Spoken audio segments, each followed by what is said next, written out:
Hola, yo soy Noelia Moscoso, soy técnico de calidad y medio ambiente en Texas Berea.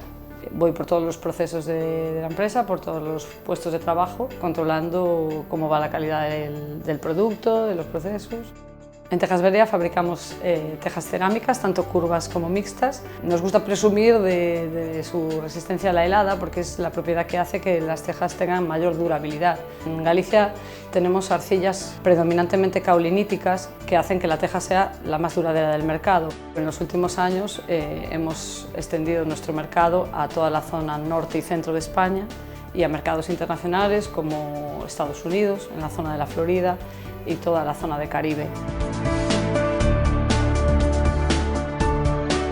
Lo que me gusta es que siempre apostamos por ir un poco por delante en lo que es responsabilidad ambiental y responsabilidad social, ¿no? Somos los únicos fabricantes de España en tener sellos de gestión ambiental como el EMAS o la reducción de huella de carbono.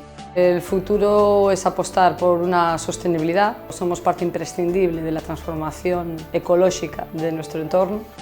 Creo que la minería y la industria en general es el motor económico del país y, por qué no, del rural también. Evidentemente la gente cualificada no tiene por qué irse a las ciudades ni a otros países porque tenemos potencial para hacerlo aquí.